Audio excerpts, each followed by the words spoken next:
Morales García, profesor universitario, director de la Unidad de Gestión Ambiental de la Universidad Simón Bolívar. Gracias por acompañarnos esta mañana. Gracias a ustedes por la invitación, Francis. Gracias. Este tema nos preocupa y nos ocupa a la mayoría de los venezolanos porque entendemos que Venezuela es uno de los países con mayores reservas de agua dulce a nivel internacional. Así lo han catalogado, pero ¿por qué eso no se traduce en beneficios o en que el agua llegue a cada uno de los hogares de Venezuela con normalidad?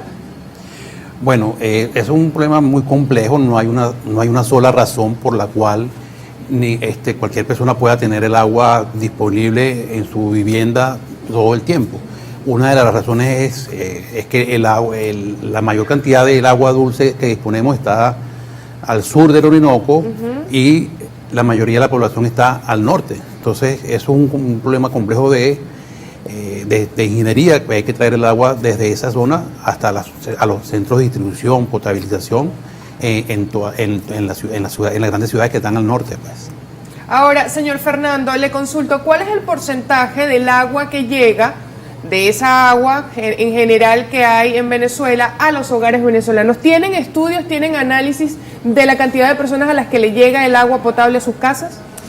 A ver, esa es una información que debería dar las empresas, ¿verdad?, que suministran el agua a los hogares, pero hay diferentes organizaciones no gubernamentales que se dedican a encuestar, ¿verdad?, digamos, la calidad del servicio y la continuidad del mismo. Lo que sabemos es que hay porcentajes importantes de la población que no le llega agua por tubería, hay otros porcentajes que le llega, pero con una frecuencia que no es diaria. De hecho, donde yo vivo, nos llega el agua una vez a la semana durante 24 horas. De tal manera que hay que almacenarla y racionarla para que nos dure el resto de la semana. Conversábamos antes de entrar al aire de la altitud de Caracas, que es uno de los factores que también puede ser determinante en el abastecimiento de agua. Señor Fernando, le consulto, ¿cómo esto puede influir en el abastecimiento? Bueno, a ver, Caracas está aproximadamente a 900 metros sobre el nivel del mar. El agua que tiene disponible la capital, que en el pasado fue suficiente, cuando era una ciudad muy pequeña, un pueblo en realidad, en la época de la colonia, por ejemplo, eran los ríos San Pedro y Valle, que conforman el Guaire, y las quebradas que bajan del Ávila. Pero cuando la población creció, hubo que buscar agua fuera de la capital. Y eso significa elevarla, desde aproximadamente unos 200, 300 metros sobre el nivel del mar hasta la altura de Caracas. Y eso consume una enorme cantidad de energía. Subir 20.000 litros por segundo, que es la dotación de diseño de la capital, unos 700 metros de diferencia de cota, de altura, consume aproximadamente el 30% de la electricidad que requiere la ciudad. Entonces eso ya de por sí es un reto de ingeniería, pero además las distancias son muy grandes. Desde Camatagua, por ejemplo, nos llega el 70% del agua que se consume en Caracas. Y estamos hablando de cientos de kilómetros con una diferencia de altura de más de 700 metros. Entonces ya, digamos, traer el agua es un reto. Luego hay que tratarla. El agua... Ese es parte del proceso para que pueda llegar finalmente a los hogares venezolanos el agua. Usted nos está hablando desde que sale el agua del lugar donde se surte hasta que llega a la casa. Sí, por ejemplo, de Camatagua sale el agua, se bombea el agua hasta una estación o una planta de tratamiento que se llama Caujarito, que está en los valles del Tuy, y allí se potabiliza, ¿no? Y luego de que es potabilizada, es enviada hasta Caracas, a 900 metros sobre el nivel del mar, y desde allí, en algunos casos, debe ser bombeada de nuevo hacia las cotas más altas. Entonces, es una operación bastante compleja. Entonces, uno de los retos que enfrenta el abastecimiento de agua es definitivamente el tema de la infraestructura. Absolutamente, sí. Sí. La infraestructura, el mantenimiento, la gerencia, o sea, porque como dice el profesor Fernando, esto es un sistema muy complejo, con mucha ingeniería, con muchos detalles, y si no se presta atención a un mantenimiento adecuado y oportuno, pasa lo que sucede en algunas ciudades, en algunos sectores de la ciudad de Caracas, que es la que conocemos más, en la que pueden pasar días, semanas, incluso meses sin recibir el agua en las casas. Ahora, ¿qué pasa con el sistema TUI? Leemos en las noticias todas las semanas, el sistema TUI 3 lo están interviniendo, el sistema TUI 2 está paralizado, el sistema TUI 1 le harán un proceso esta semana o le harán una reestructuración esta semana. ¿Qué pasa con ese sistema TUI que abastece a Caracas? Bueno, sucede lo que le sucede a cualquier sistema de esta naturaleza, que requiere un mantenimiento frecuente y adecuado para que pueda prestar el servicio las 24 horas. Pero bueno, ahí tenemos fallas estructurales. La energía, cuando parpadea la energía eléctrica en cualquiera de estos sistemas, eso no es que vas a pasar un switch y vas a tener el agua, el servicio restablecido. No, es un proceso que hay que apagar los equipos, luego vuelves a instalar, que se llene la tubería. Eso es lo que sucede, es que es un sistema muy complejo que requiere mantenimiento oportuno y adecuado con mucha frecuencia. Y cuando eso no sucede, bueno, entonces padecemos lo que padecemos con el servicio del agua. Ahora bien, la demanda de energía, ¿qué papel juega en este abastecimiento de agua a nivel de Caracas, por ejemplo?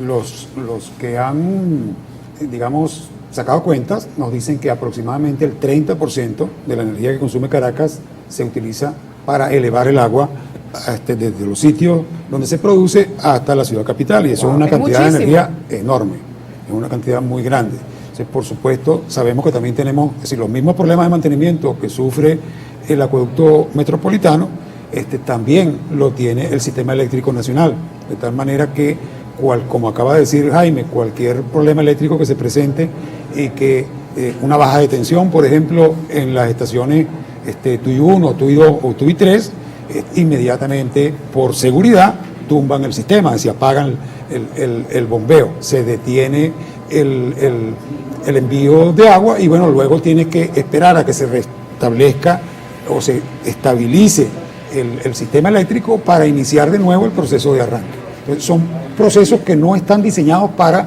parar y arrancar, sino para funcionar de manera permanente.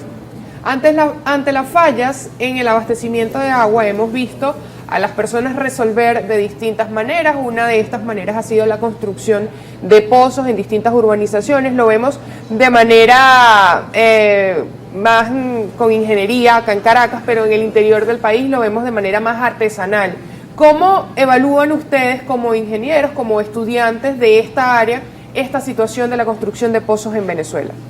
Bueno, la construcción y perforación de pozos, y siempre aprovecho la oportunidad para decirlo, hay una norma COENIN, que si se sigue la norma, es una obra de ingeniería que dura en el tiempo. En el Valle de Caracas, ningún pozo es una solución definitiva para el suministro para una comunidad. Eso es un respaldo al suministro de las hidrológicas, ¿no? A Hidrocapital en este caso.